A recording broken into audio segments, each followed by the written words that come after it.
So now I would like to perform or to provide a little bit more detailed insight in the new possibilities we have in eCognition 8 to build application by actually showing two different applications that we have built using eCognition 8. The first one, which I will show, is an application that all of you will immediately notice when you do the switch to eCognition 8. It's called the new startup mode called Quick Map. So first of all, you start up developer, and then you will see your startup screen, and you just pick eCognition in the Quick Map startup mode and bring up eCognition developer in Quick Map. Once that's done, you can just load your data sets as you have done before in developer. Simply add data to your project. And then you will see that on the top left side, you now have a very different looking environment. And this is the analysis builder environment, which allows you to, on the top area, stack different actions, which define what different steps in image analysis is done. And then for each action, you have a couple of parameters which you can define in a very easy interface. So you have sliders and simple input buttons, and you can use these to very efficiently calibrate and define your application. So in this example, we will bring up some QuickBird data sets and perform a sample-based analysis. First of all, differentiating between water and non-water. So to do that, the first thing is to actually segment the data. And you can also see that you have a very simple interface in which you can define the scale parameter and also the color and shape criteria just using simple sliders. Once you've done your segmentation, you can then take the next step to actually perform a classification. To do that, also the whole entering of new classes, defining of the class has become much easier. There's no need to add any class description or something similar.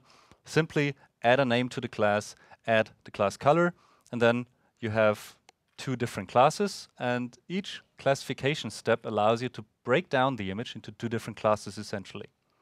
So in this example, we added a water and a non-water class, and now the sample selection functionality allows you to pick samples for each class. The sample selection also now comes with a bit of a different input mode, which is called the sample brush. It allows you to very quickly select multiple samples, so especially for classes like the land class in this example, which are very heterogeneous, the sample input mode is much faster than before and much easier also. As you can see, the segmentation or the classification can then be actually performed on the click of a button, and you have very efficient workflow. Now, you would say, well, two classes are not enough. Actually, I want to add more classes to my analysis. So therefore, you can add just a second step in your analysis and add a second set of classification. In this case, for example, breaking down the non-forest, the non-water area in forest and non-forest. And the whole workflow is the same again. You add the forest class, you add the non-forest class, and you select samples within the non-water area to break this area down into the two different classes. And on the top left side, you can see that all the different steps which you do in your analysis are sort of neatly stacked one above the other. So the workflow is also very easily guided, and let's say a non-expert user who needs to run that application, he will be provided with a clear guidance as which step to take first, which step to take second, and so on. So it's a very easy to use environment. Again, the classification runs, and you will now have forest and non-forest split out in this area. There are a couple of additional functionalities. So there are actually 3 segmentation and 3 classification steps. So if you want to merge areas, for example, you can simply add another segmentation step which will merge areas of a defined class, and that way you can, for example, merge the water area and merge the forest area.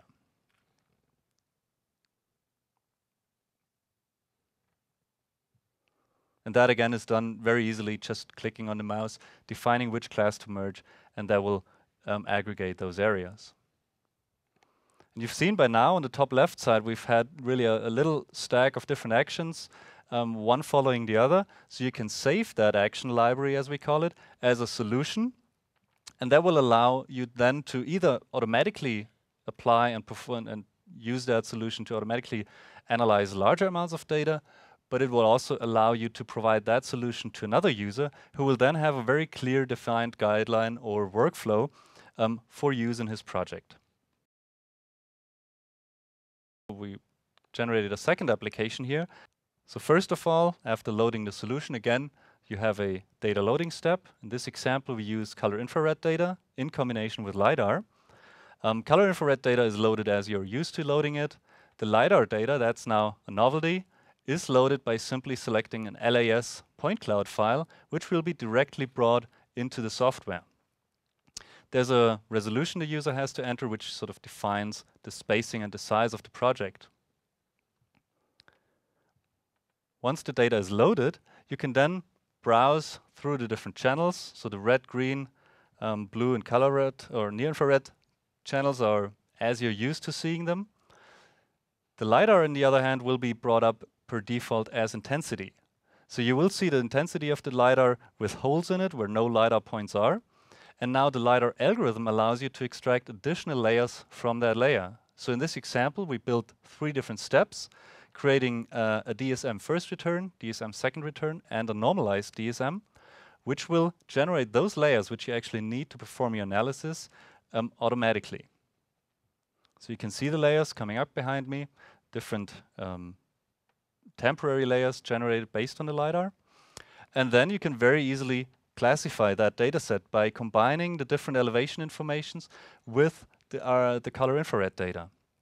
And that again is simply done on the click of a mouse. You can implement sliders, for example, for calibrating the data set on near infrared, for example, or the elevation.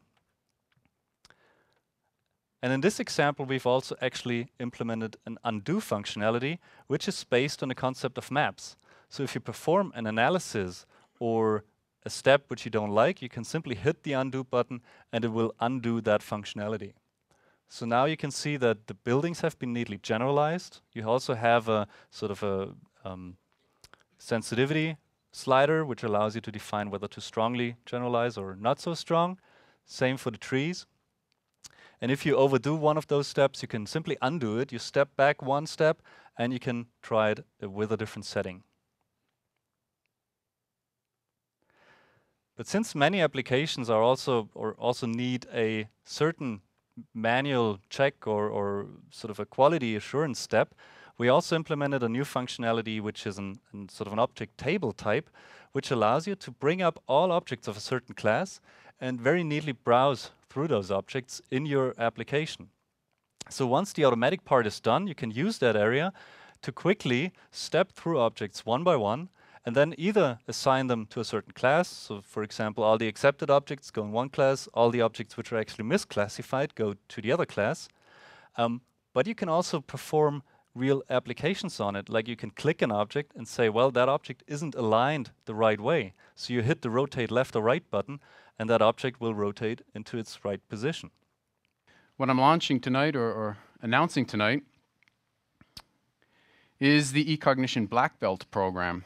So for our eco warriors, they'll be inducted into the eCognition Black Belts. And the eCognition Black Belt is recognition of users who exhibit the highest levels of achievement using eCognition Developer and who also share those skills with others. And those who exhibit those characteristics will warrant membership and induction in the eCognition Black Belts. And actually, I'm going to get a black belt now, if I could. Thank you very much. So this is not some, phantom black belt program. This is actual real black belts, we had made up for eCognition. As you can see, we have a great lineup of speakers for tomorrow's user meeting, beginning with a keynote delivered by Professor Dr. Gerd Binning.